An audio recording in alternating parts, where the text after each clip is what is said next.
I'm not sure if you can hear me, but I'm on my way from Ramsgate to I'm making to Brighton, but I might go into Rye or even Folkestone possibly, or I might anchor up on the shore on the 10 metre contour. But at the moment I've come out of Ramsgate and I'm now tacking out basically towards Cape Grisnez in France. I'm going to tack back towards Dover when I get out to the big ship channel to get around South Foreland.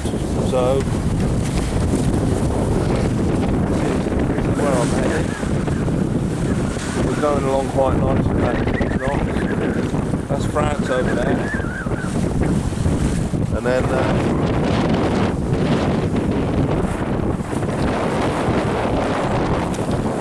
that's South Foreland, and behind that is Dover, and I'm not sure if you can see it, but there's pretty much a constant stream of ferries in and out across my horizon there, in and out of Dover. There's two right there.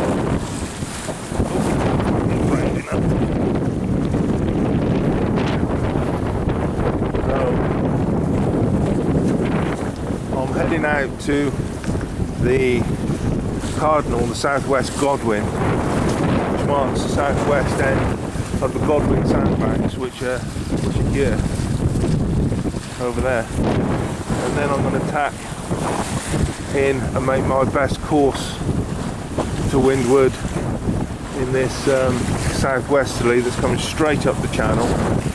So, and see if I can't get in. I'll come in close to Dover and then hopefully I can tack again and I'll cross that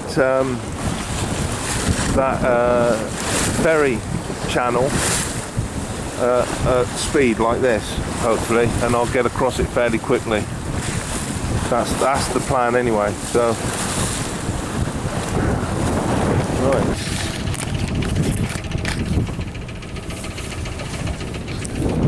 Right, I'm hove to off Dover at the moment,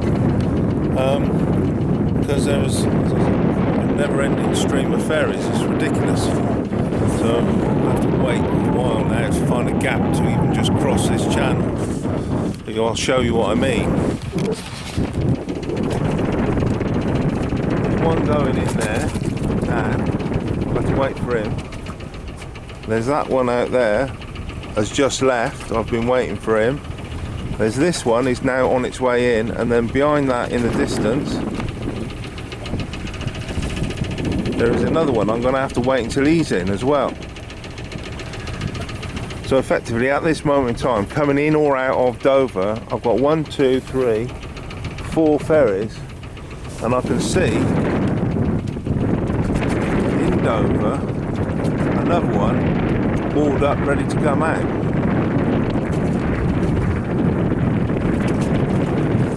However, the sun's come out, and that's this is South Foreland, the old white cliffs of Dover, as it is. There's Dover Castle up there.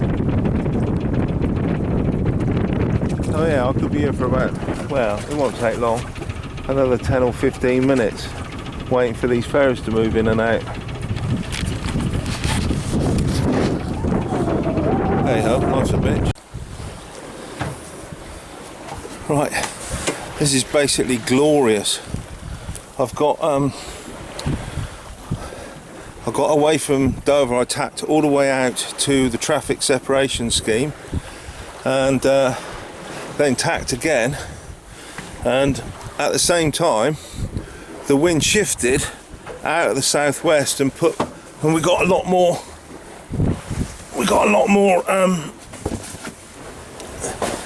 south into it. So effectively, although I am still going into the wind, I can shape a course that just takes me in a straight line down the channel, and will clear Dungeness So no more messing around tacking for the moment unless it shifts again. And currently the boat's going great guns, not that fast, about between 4 and 5 knots, but it's just a beautiful day as well. So we've got the sun has come out and everything, so have a look.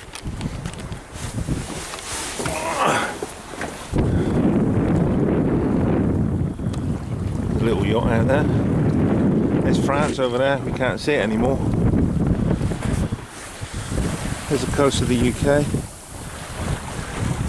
Dover's behind us there, we're leaving that behind slowly. It took me about half an hour to tack out. And we are suddenly, we're heading down the channel and there's no land in front of us, so that means we can just basically keep going and the boat's just loving it. I mean, I'm not touching the tiller, she's just holding her way. So she's, the boat's just balanced basically, and she's off. She's slowly rounding up to windward.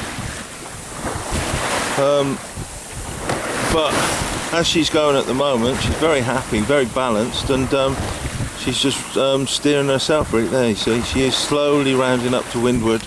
I'll give it a bit of a tweak.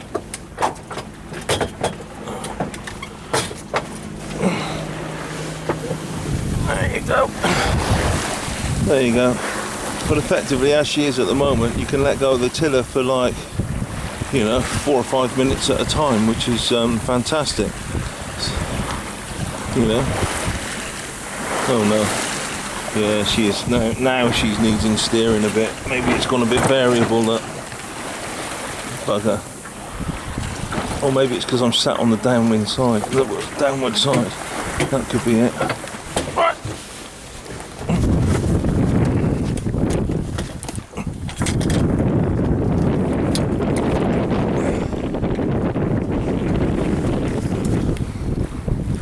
Yeah, that's better.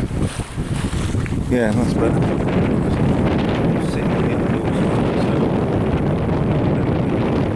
Yeah, should get me clear at Dungeness just about. And, but I think, I'm pretty sure that close into Dungeness, the tide continues to run westwards for a couple of hours. I've noticed this on these forelands. I'm not really used to the channel. The east coast is kind of up and north and south and in and out of the rivers, and that's pretty much it. But these forelands in the channel, you get your tide going one way for 6 hours, and then close in around the foreland it continues to run in that direction for another hour or so, giving you a little bit more of a window. So, right, captain's log, update, we're all doomed.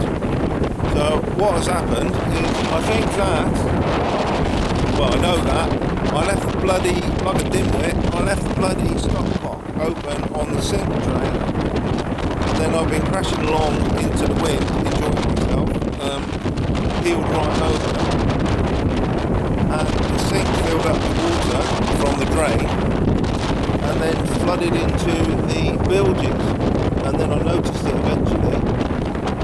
So I've shut the stopcock, but we seem to have water in the bilges. I pumped a load of it out, but because I'm heeled over at an angle, can't get all of it. So I've lifted a couple of the floorboards to keep an eye on the level of the water. Because I'm just assuming that that's what it is. Well, you know, the sink was full of water, so.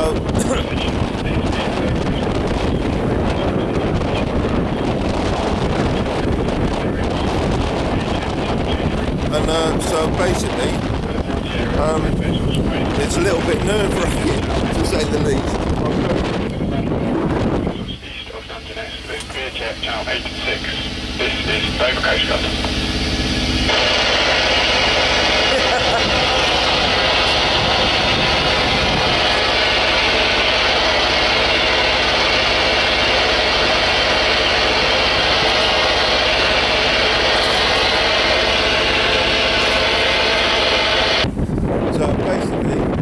It is ever so slightly off-putting to have loads of water in the bilge just sloshing around, and obviously every time the angle of the boat changes,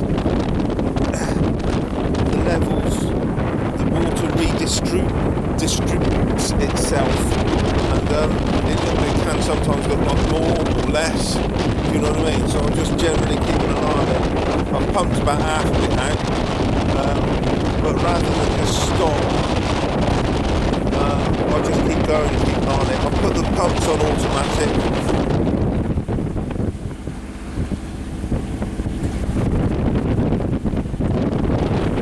And continue around Dungeness.